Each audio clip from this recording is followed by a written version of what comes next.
माझा महाराष्ट्र न्यूज सदैव आपल्यासोबत।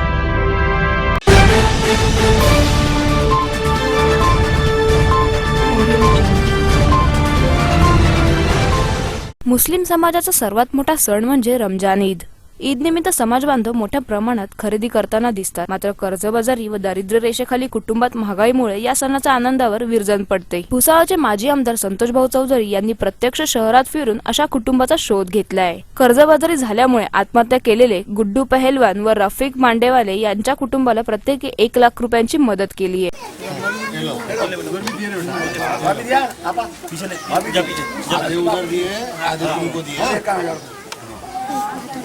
और कुछ भी तकलीफ रही तो बोलना, चिंता नहीं करना।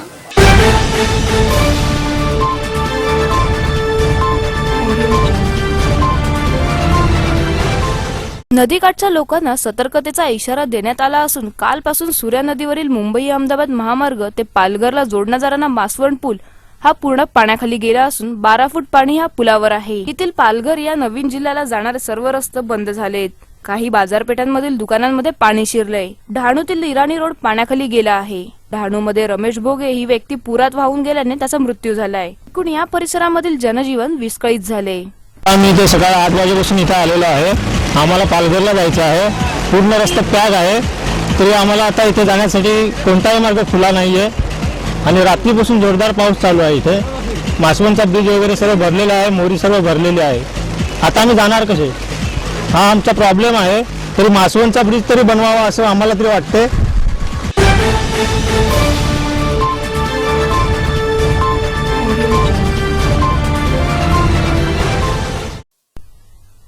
रेल्वे स्थानकात अनेक वेळ ताटकळत उभे राहणाऱ्या नागरिकांना आता वायफायची मोफत सेवा उपलब्ध झाली आहे।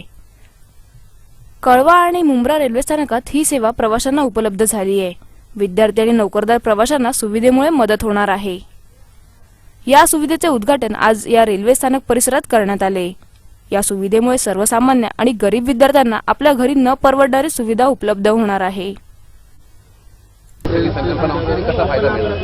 फायदा तर सर्वसामान्यांना मिळणार। गरीब म्हणजे खास करून माझा टार्गेट इथला गरीब विद्यार्थी आहे। इथले होतकरू पोरं आहेत।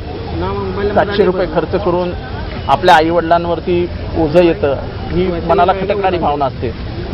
आणि त्यामुळे या पोरांना अभ्यास करण्यासाठी, नोट्स काढण्यासाठी, जगाची माहिती मिळवण्यासाठी एक वेगळा भारतात पहिल्यांदा होतोय आणि तोही माझ्या कळवा मुंब्र्यात होतोय, याचा नक्कीच मला जास्त आनंद आहे। पहिला आम्ही आम्हाला एक अभिमानाची गोष्ट आहे की आम्हाला फर्स्ट हे अख्ख्या महाराष्ट्रातलं पहिलं स्टेशन आहे ज्याच्यावरती हे वायफाय जितेंद्र आव्हाड साहेबांनी स्थापना क्रिएट केली आहे। आणि त्यामध्ये आम्हाला फायदा काय होईल की प्रोजेक्ट आम्हाला घ्यायला, इन्फॉर्मेशन गोळा करायला आम्हाला जायला लागतं प्रत्येक ठिकाणी। सायबरमध्ये जा, इकडे जाताना पैसे द्या, त्यानंतर आम्हाला तिथे लाईन लावायला लागतात। त्यामुळे आम्हाला आता ही पहिली सुविधा, त्याच्यामुळे आम्हाला आनंद होतो खूप की ती आम्हाला मोफत दिली गेली आहे।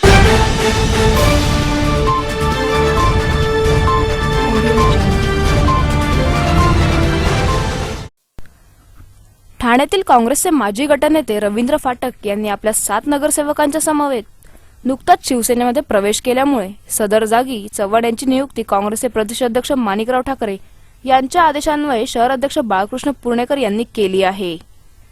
रवींद्र फाटक यांच्या सेना प्रवेशामुळे ठाण्यातील काँग्रेसची संख्या 18 वरून 11 इतकी झाली आहे। चव्हाण यांची नियुक्ती झाल्यानंतर त्यांचे ठाण्यातील काँग्रेसच्या पदाधिकाऱ्यांनी अभिनंदन केले।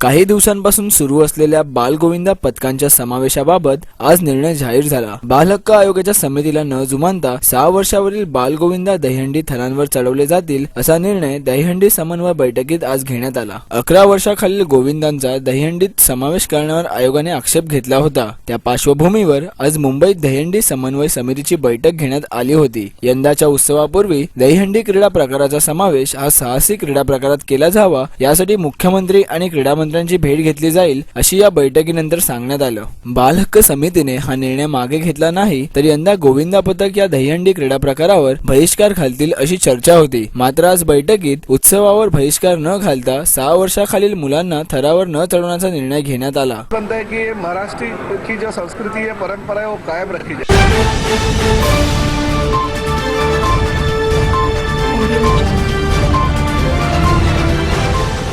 कल्याणमध्ये मटक्याच्या धंद्यावरून 2 टोळ्यांमध्ये गँगवॉर भडकले आहे. काल दुपारी श्रीराम चौकात दीपक सोंडेंच्या क्लबवर हल्ला करण्यात आला. भर दिवसा गोळीबार झाल्याने उल्हासनगरमध्ये तणावाचं वातावरण आहे. दीपक सोंडे यांच्या क्लबवर विश्वास जोशी या नामचीन गुंडाकडून हल्ला करण्यात आला होता. उल्हासनगर शहराच्या मध्यभागी विश्वास जोशी यांचा क्लब आहे. काही दिवसांपूर्वी दीपक सोंडे यांनी स्वतःचा क्लब सुरू केला होता. दोन्ही क्लबमध्ये राजरोसपणे मटक्याचा उद्योग सुरू होता. या कारणामुळे विश्वास जोशीचा धंदा मंदावला होता. यामुळेच विश्वास जोशीच्या माणसाने दीपक सोंडेवर हल्ला केला. या हल्ल्यात दीपक सोंडे वाचला असून त्यांचा अंगरक्षक व अजून एक माणूस जखमी झाला आहे. या भर दिवसा होणाऱ्या गँगवॉरमध्ये पुन्हा एकदा सुरक्षेचा प्रश्न ऐरणीवर आला आहे.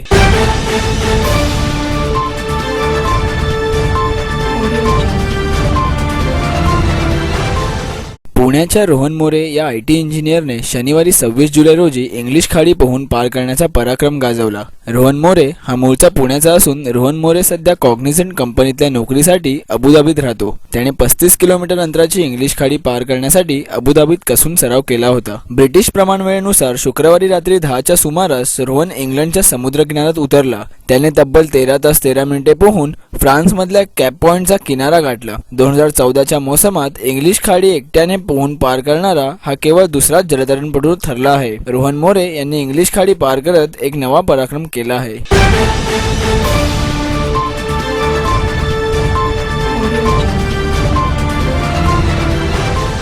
गेल्या 5 दिवसापासून मुंबई व उपनगरात पावसाने धुमाकूळ घातला आहे आणि हाच धुमाकूळ आज 6व्या दिवशीही सुरू आहे. मध्यरात्रीपासून सुरू असलेल्या या संततधाराने अक्षरशः मुंबई आणि उपनगरांना झोडपून काढले आहे. त्याचप्रमाणे अनेक सखल भागांमध्ये पाणी साचले आहे. काल रमजान ईदच्या सुट्टीमुळे मुंबईकरांना या पावसाचा त्रास झाला नाही. मात्र आज ही पावसाने संततधारा कायम लावली असून कामकाजासाठी निघालेल्या कर्मचाऱ्यांना आजही पावसाचा सामना करावा लागणार आहे. कारण येत्या 24 तासात मुसळधार पावसाची शक्यता वर्तवली असून मुंबईच्या चाकरमान्यांना याचा फटका बसू शकतो.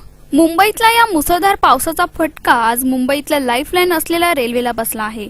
रेल्वेच्या तिन्ही मार्गावरच्या गाड्या सुमारे 10 ते 15 मिनिटांनी उशिरा धावत आहे.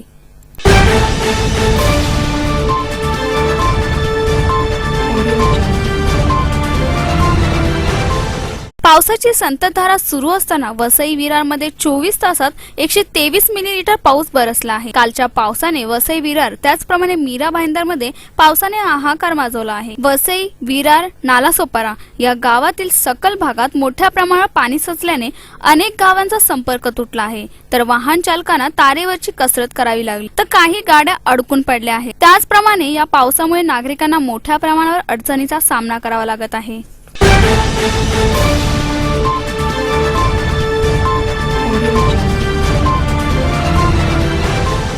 गेल्या 5 दिवसांपासून मुंबई व उपनगरात पावसाने मोठा धुमाकूळ घातला आहे आणि हाच पावसाचा जोर 6व्या दिवशीही पाहायला मिळाला. मध्यरात्रीपासून सुरू असलेल्या संततधारा पावसाने अक्षरशः पालघर, वसई, विरार या तालुक्यांना झोडपून काढले आहे आणि अनेक सकल भागांमध्ये पाणी साचले असून पालघर तालुक्याला सतर्कतेचा इशारा दिला आहे. नदीकाठच्या लोकांना सतर्कतेचा इशारा देण्यात आला असून कालपासून सूर्या नदीवरील मुंबई अहमदाबाद महामार्ग ते पालघरला जोडणारा मासवण पूल हा पूर्ण पाण्याखाली गेला असून 12 फूट पाणी या पुलावर आहे. येथील पालघर या नवीन जिल्ह्याला जाणारे सर्व रस्ते बंद झालेत.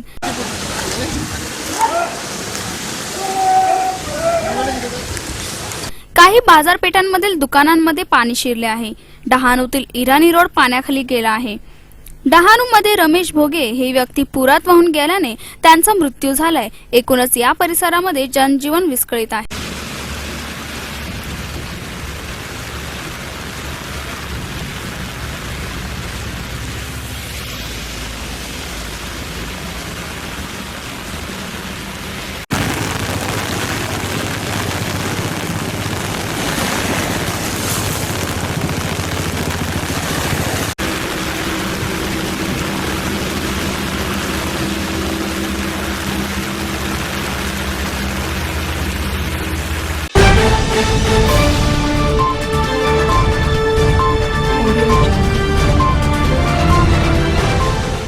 ग्लासगो यश सुरू असलेल्या राष्ट्रकुल स्पर्धेत भारताने 10 का दम दाखवत खणखणीत 10 सुवर्ण पदक पटकावली आहेत.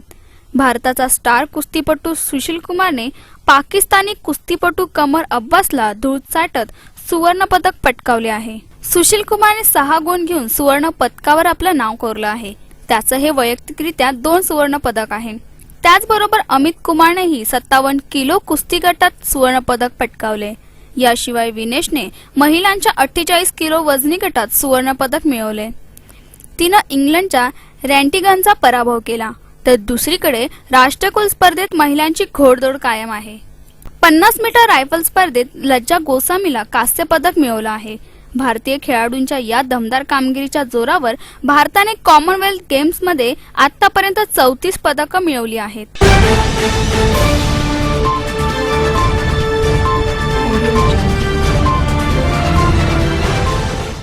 उत्तर महाराष्ट्र विद्यापीठाशी संलग्नित असलेल्या जळगाव, धुळे व नंदुरबार जिल्ह्यातील अभियांत्रिकी महाविद्यालयातील तृतीय शाखेतील विद्यार्थ्यांचे कॅरी ऑन मिळावे अशी मागणी आहे.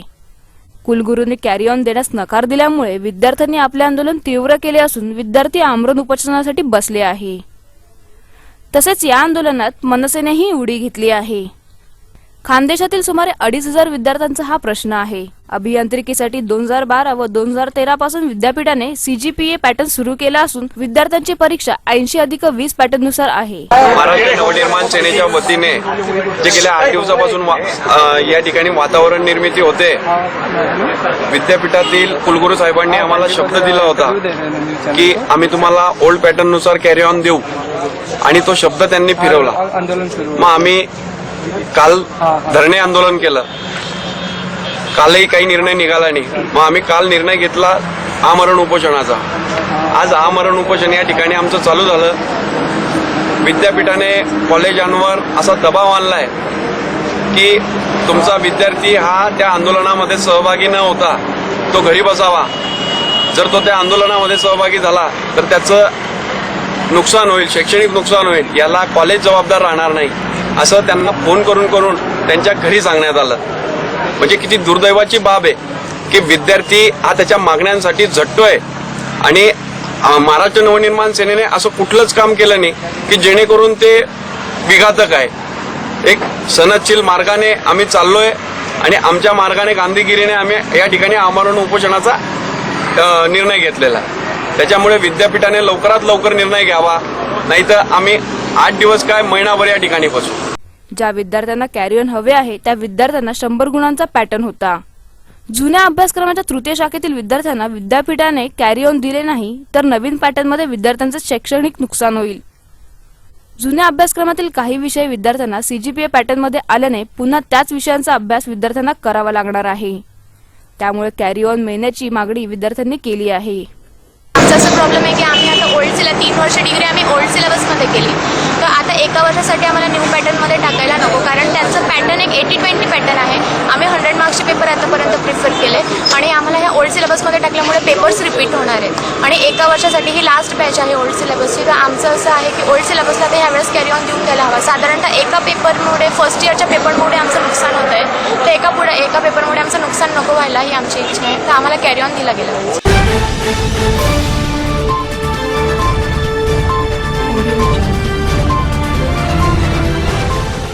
सुजान हिने ऋतिककडून 400 कोटी रुपये पोटगी म्हणून मागितल्याचे सूत्रांकडून समजते. घटस्फोटाचा दावा करीत विभक्त झालेला बॉलिवूडचा सुपरहिरो ऋतिक रोशन आणि त्याची पत्नी सुजान यांचा दावा न्यायालयात प्रलंबित असताना सुजानने ही मागणी केली, पण ऋतिकने 380 कोटी रुपये देण्याचे मान्य केल्याचे सांगितले. गेल्या वर्षापासून या दाम्पत्यात तणाव सुरू होता. 14 डिसेंबर 2013 रोजी या दोघांनी वेगळे होण्याचा निर्णय जाहीर केला होता. काही आप्तेष्टांनी त्यांच्यात मध्यस्थी करण्याचा प्रयत्न केला, परंतु तो फोल ठरला असून 17 वर्षाचे नातेसंबंध संपुष्टात येत ऋतिक आणि सुजान विभक्त झाले आहेत. ऋतिकने ही पोटगी देण्याचे मान्य केले तर त्यांचा घटस्फोट हा बॉलिवूडमधला सर्वात महागडा घटस्फोट ठरणार आहे.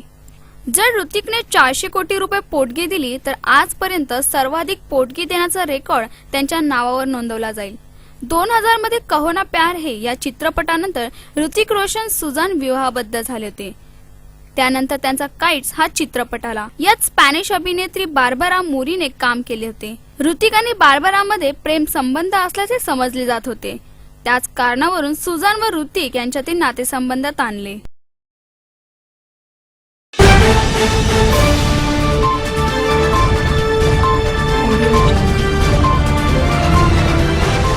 विवेक ओबेरॉय सीबीआय अधिकाऱ्याच्या भूमिकेत. क्रिश 3 मध्ये काल या विलेनची भूमिका निभावणारा विवेक ओबेरॉय बँक चोरमध्ये सीबीआय अधिकाऱ्याच्या भूमिकेत दिसणार आहे. यशराज बॅनरच्या या चित्रपटातून कॉमेडियन कपिल शर्मा बॉलिवूडमध्ये पदार्पण करणार होता, पण त्याच्या जागी आता रितेश देशमुखची वर्णी लागली आहे. 12 वर्षांनंतर विवेक यशराज बॅनरच्या चित्रपटात दिसणार आहे. रितेश आणि विवेक यांनी मस्ती आणि ग्रँड मस्ती अशा चित्रपटांमध्ये एकत्र काम केले आहे. बँक चोर ही 3 मूर्ख व्यक्तींची कहाणी आहे. हे तिघे चुकीच्या दिवशी बँकेवर दरोडा टाकायला जातात आणि पुढे त्यांच्यासोबत अनेक वाईट घटना घडतात. हा चित्रपट पुढील वर्षी रिलीज होण्याची शक्यता आहे.